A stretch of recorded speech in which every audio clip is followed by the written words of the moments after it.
wala yanfiquna fi sabilillah. Sok lihat dengan mata kepala sendiri. Orang, maaf ini, orang itu terutama, atau gini aja deh, orang pada umumnya kalau tidak infak, kalau punya tabungan banyak pasti nggak infak. Ustaz, tapi masih nyumbang, disebut nggak infak. Sebab orang kalau infak pasti nggak punya tabungan banyak. Yang jadi masalah ini dilakukan oleh kiai dan ahli ibadah. Kayak apa kok? Maka diceritakan di ayat berikutnya, yauma yuhma 'alaiha fi nari jahannam. Maka akan digosokaken pada hari itu.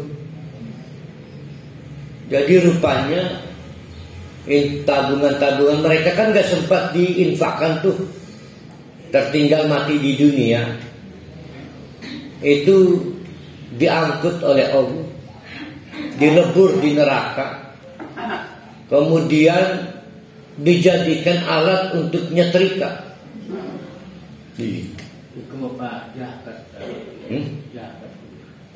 Ini mah cerita ini kok, kelakuan kiai dan alibar. Apalagi zakat, itu mau kita, ini mau mereka ini. Kan rutut ayatnya begitu. Yauma yuhma, maka digodok baik yang sumber logam mulianya emas, fiddah dan lain sebagainya, fi nari jahannam, di neraka jahannam. Fatukwa biha jibahu, bagian pertama yang disetrika itu adalah jidat. Kalau nggak punya jidat, dahinya. Sama aja ya. Kenapa ini jidat bagian pertama? Inilah bagian yang disebut tidak punya malu. Ini jidat ini. Karena jidat ada di depan. Nggak punya malu. Tahu ilmu tapi menahan infak, bahkan menerima dana ilegal. Diserai amanat, korupsi dah. Sudah ngaku ahli ibadah, pasang pelang, ahli hikmah, tetap aja menerima dana ilegal. Maka jidatnya. Yang kedua, wajunu bum, kantung, di mana semua sebelum ke septic tank mampir dulu ke lambung. Semua kekayaan kita itu jadi septic tank. Ya kan, mancing tai kan. Sebelum itu kan diolah di lambung, maka digosok. Hari itu wongin gundet anu botongnya anu kan ya, buncit-buncit. Allah Akbar. Saya ngelihat teman-teman yang hilangkan tato itu sedih ya. Sakit itu. Kan dipanasi kan. Sekarang udah ada teknologi laser, ternyata nggak bisa bersih kan? Memang kudu dikelebet itu kulit itu. Mending kulit ayam bisa disate. Yang terakhir air tidur. Kenapa lambung? Ini yang bagian mengolah jadi konsumtif. Nah, yang ketiga adalah waduhurukum, tampak punggung. Gara-gara tampak punggung inilah banyak yang tertipu. Ya, kalau tampak muka memang yang nipu, yang tampak punggung yang tertipu. Banyak tertipu. Edan simburi bayi jalan adem bayar masyarakat. Wong kiai itu. Ya Allah ya. Sorban kan. Kalau diberi jari kan. Ada makanastum. di anfusikum ke bengen sering ngumpulaken iki kan terkumpul karena kamu gak mau infak. Kamu kumpulkan dengan menyedot harta riba, harta anak yatim, harta orang miskin. Berapa korbannya itu?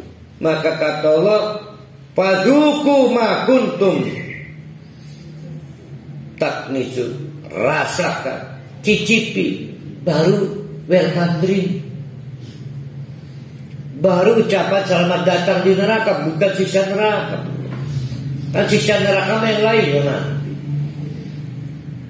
Jadi begini nih Pak Hali, namanya misalnya Smith, Smith titik ya, Mr. Smith. Mr. Smith, Anda terbukti bersalah karena Anda sebagai seorang ulama ternyata menyalahgunakan dana umat. Sudah gitu tertinggal mati bersempat infak. Nah sekarang sebelum kamu mengikuti proses di lapas neraka ini, maka cicipi dulu ini. Semua yang kamu tinggal di dunia udah dilebur, sekarang dicetak, dijidat jelek. Ada tulisannya, penipu umat. PU di partai ya. PU. Udah dicetakan. Wetengnya juga di stempel dengan setrika. PU, pemakan umat. Karena kan pengolahan. Khawatir ada yang tidak lihat muka dan perutnya, lihat punggungnya doang, disetrika juga. PU, perampok umat. Udah. Maka kemanapun di neraka, walaupun sama-sama di neraka, detailnya beda. Kamu neraka apa? Gak sholat. Saya emang penipu. Jadi kelasnya beda. Nah itulah kenapa mereka disetrika. Sekarang renungkan oleh bapak-bapak, ibu-ibu. Di neraka akan disestempel Allah dengan disetrika. Kenapa di sini diajak bergaul? Kenapa di dunia diajak bergaul? Ya, dijadikan teman. Wah udah tahu di nerakanya, oleh Allah tidak dibiarkan di neraka sama dengan yang lain. Diberi stempel khusus agar orang gak keseliru. Nah kenapa di dunia dianggap teman, dianggap kawan, panutan? Ya kenapa? Nah itulah pentingnya kita membaca bahwa di neraka nanti begini, maka di dunia jangan terjadi begini. Kan aneh kan, di neraka saja diberi tanda khusus bahwa karena di neraka keseliru. Masa kita tidak bisa membuat batasan? Maka mereka disumpahi oleh Allah sampai kapanpun tidak boleh masuk ke kawasan Makkah karena najis. Nah mereka mewajar orang Yahudi, barang kita orang Islam begitu gimana? Yang masuk Ka'bah koruptor ternyata. Mending koruptor uang negara, koruptor organisasi Islam. Maksud bertobat. Nah, maksud tobat. Alhamdulillah. Aku lupa lihada wastaghfiruh. Innahu ghafurur rahim. Assalamualaikum warahmatullahi wabarakatuh.